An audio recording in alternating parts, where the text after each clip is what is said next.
અને હવે સમાચાર મળી રહ્યા છે છોટાઉદેપુરમાંથી। છોટાઉદેપુર જિલ્લા સહિત ઉપરવાસમાં ભારે વરસાદ વરસી રહ્યો છે, જેના કારણે સુખી ડેમમાં પાણીની આવક વધી છે। સુખી ડેમ હાલ તો 75% જળ સપાટીએ પહોંચી ગયું છે, એટલે પાણી છોડવામાં આવી રહ્યું છે। ગેટ નંબર 5 ખોલીને 1000 ક્યુસેક જેટલું પાણી છોડાયું છે।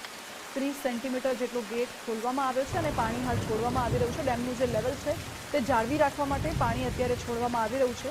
આ સાથે ભારજ નદી પરના જે ડાયવર્ઝન પર જિલ્લાવાસીઓની સતત નજર છે।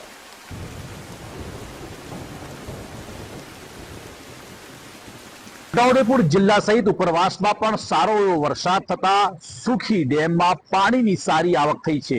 આ તસવીરોમાં સીધા જ ગુજરાત ફર્સ્ટની સ્ક્રીન ઉપર આપ જોઈ રહ્યા છો કે કહેવાય છે કે 75% જેટલો જે ડેમ છે તે ડેમ ની પાણીની સ્થિતિ થતા તંત્ર દ્વારા સતર્કતાના ભાગરૂપે આજે ગેટ નંબર 5 ને 30 સેન્ટીમીટર જેટલા દરવાજા ખોલી અને 1000 ક્યુસેક પાણી છોડવામાં ના અંદાજ સાથે આજે પાણી છોડવામાં આવ્યું હતું। આ સીધા જ ગુજરાત ફર્સ્ટની સ્ક્રીન ઉપર જોઈ રહ્યા છો કે આ આહલાદક દ્રશ્યો સર્જાયા છે।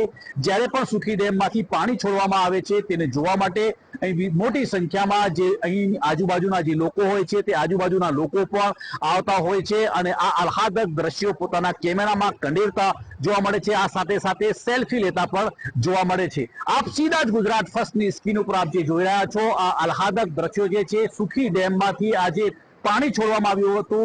ગેટ નંબર 5 માંથી 30 સેન્ટીમીટર જેટલો દરવાજા ખોલી અને 1000 ક્યુસેક પાણી છોડવાનો અંદાજ સાથે આજે સુખી ડેમમાંથી પાણી છોડવામાં આવ્યું હતું।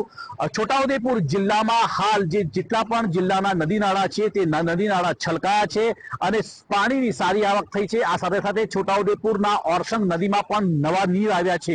છોટાઉદેપુર જિલ્લામાં જે ધમાકેદાર વરસાદની મેઘરાજાની જે એન્ટ્રી છે જેને લઈ સમગ્ર જિલ્લામાં પાણી જ પાણી થઈ જવા પામ્યું છે। તૌફિક શેખ, ગુજરાત ફર્સ્ટ, છોટાઉદેપુર।